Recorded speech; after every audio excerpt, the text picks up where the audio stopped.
आजकल धर्म के व्यापार करने वालों की बाढ़ आई हुई है। हाँ, बहुत बड़ी फौज खड़ी हुई है उनकी।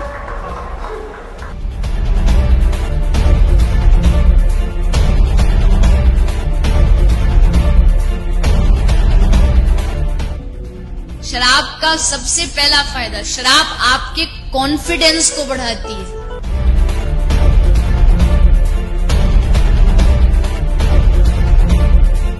इसीलिए किसी को नाचने का शौक हो पर शर्म से नाच नहीं रहा हो, बस 2 ढक्कन पिला दो।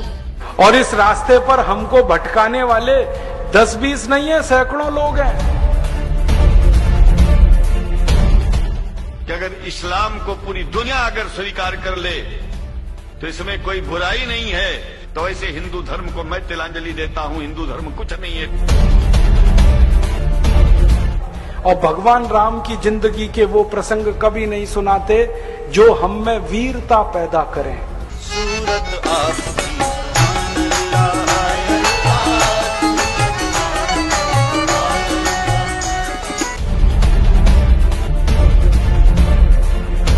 कहीं से 10 करोड़ लूटो, कहीं से 20 करोड़, कहीं से 25 करोड़।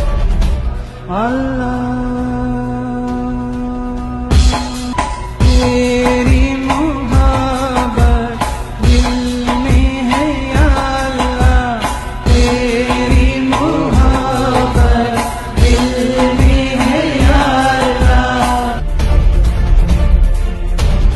मैंने देखा है क्या क्या पाखंड और नौटंकी चलता है। जिस समय नमाज पढ़ी जाए तो हम भी प्रयास करें कि अपनी भागवत बंद करके 5 मिनट के लिए उनके लिए हम अल्लाह को प्रणाम करें। क्या जाता है, क्या फर्क पड़ता है। एक आया राम की कथा कहेगा 10 करोड़ लेके जाएगा, दूसरा कृष्ण की कथा कहेगा वो 15 करोड़ लेके जाएगा। मुझे मैं राम कथा में संकीर्तन कराता हूँ और बीच में हरि बोल कराता अली मौला अली मौला अली मौला बुलाता हूँ और पूरी सभा अली मौला का कीर्तन करती है। तो कई धर्मगुरु मुझे भी पूछते हैं कि आप हरि बोल के साथ अली मौला को क्यों लाते हैं। मैंने कहा मैं लाता नहीं, अली मेला मुझसे बोल रहा है। ये बापू नहीं है, डाकू है। बापू नाम तो शर्म आती है कहते हुए, और माला पकड़ा देते हैं कि राम राम राम राम राधे राधे राधे राधे राम राम राम राम राधे राधे, बस यही करो देश तो ठीक हो जाएगा। और ज्यादा उनसे तर्क करो तो कहने लगे तुम क्यों व्यर्थ चिंता करते हो, तुम क्या लाए थे, क्या ले जाओगे, जो हो रहा है अच्छा हो रहा है। मैंने देखा है क्या क्या पाखंड और नौटंकी चलता है। भगवान राम की कथा कहने आते हैं और भगवान राम की जिंदगी के वो प्रसंग कभी नहीं सुनाते जो हम में वीरता पैदा करें, जो साहस पैदा करें। राम की जिंदगी में बहुत सारा हिस्सा साहस का है, वीरता का है।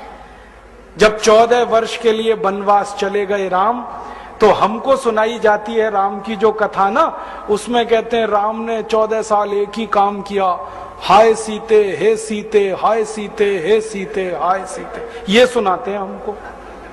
हाँ, यही सुनाते हैं निकाल के कहानी में से। और मैं कहता हूं कि राम को अगर हाय सीते हे सीते हाय सीते यही करना था 14 साल, तो दूसरा विवाह क्यों नहीं कर लिया। सैकड़ों राजा तैयार थे अपनी राजकुमारियों को राम को देने के लिए, वो तो कर लेते दूसरा विवाह। क्योंकि हाय सीते हे सीते हाय सीते हे सीते, एक स्त्री के लिए अगर वो इतने ही बिलख रहे थे, तड़प रहे थे, दूसरा विवाह कर लेते। तो ये सब चुप हो जाते हैं, फिर बात नहीं करते। फिर मैं उनको रामायण में से निकाल के दिखाता हूं, देखो राम ने हे सीते हाय सीते कहा नहीं कहा ये मुझे नहीं मालूम, लेकिन 14 साल वन में रहते हुए सैकड़ों राक्षसों का संहार किया उन्होंने, मारा उनको और धर्म राज्य की स्थापना कराई। ये कहानी नहीं सुनाते क्योंकि इससे वीरता पैदा होती है। तो राम का जो वीरत्व है वो नहीं सुनाएंगे आपको, उनकी जो कमजोरियां हैं वो सुनाते हैं आपको। और राम कथा जब वर्णन की जाती है तो मंच पे बैठ के आहा कैसे आंसू ढलल ढलल आंसू निकलेंगे, आपको भी रुलाएंगे, खुद भी रोएंगे। किस बात के लिए हो, राम को वन गमन में इतना कष्ट हो रहा है, वन में इतनी तकलीफें हो रही हैं, तो राम की तकलीफों का वर्णन कर रहे हैं, आंसू आ रहे हैं, और ये सारा वर्णन एयर कंडीशन्ड मंच पर बैठकर होता है। अपने को तकलीफ नहीं होनी चाहिए, राम की तकलीफों का वर्णन कर। एयर कंडीशन मंच चाहिए, एयर कंडीशन घर चाहिए रहने के लिए, एयर कंडीशन कार चाहिए, और चार्टर्ड प्लेन चाहिए आने और जाने के लिए, तब राम की कथा सुनाई जाएगी।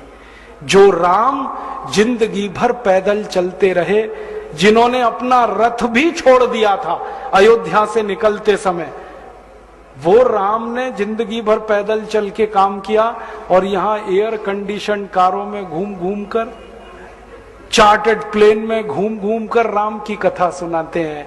वो कथा वथा नहीं है, वो उद्योग है, व्यापार है, बिना टैक्स का।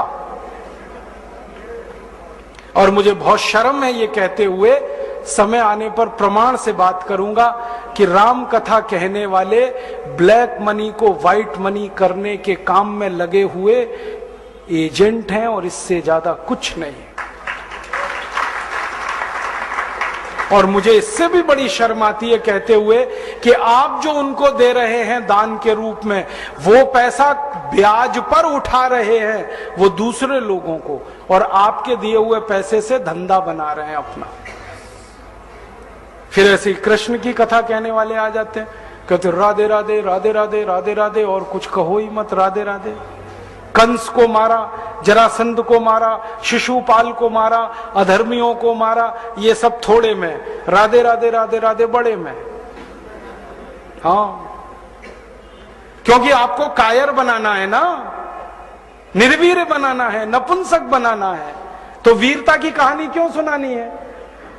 तो चुन चुन कर ऐसी कहानियां सुनाते हैं। और मैं आपको बहुत गंभीर बात कह रहा हूं कि ये सारे हमारे देश में जो पाखंडी लोग हैं ना, राम और कृष्ण की कथा कहने वाले, ये सरकारों के साथ मिले हुए हैं, क्योंकि सरकारों ने इनको एक कान में मंत्र फूंका है, तुम लोगों का ध्यान इस तरफ भटकाते रहो ताकि कोई महंगाई के खिलाफ न लड़े, गरीबी के खिलाफ न लड़े, बेरोजगारी के खिलाफ न लड़े, अत्याचार के खिलाफ न लड़े, वो डूबा रहे राधे राधे राधे राधे राम राम राम राम, बस इसी में।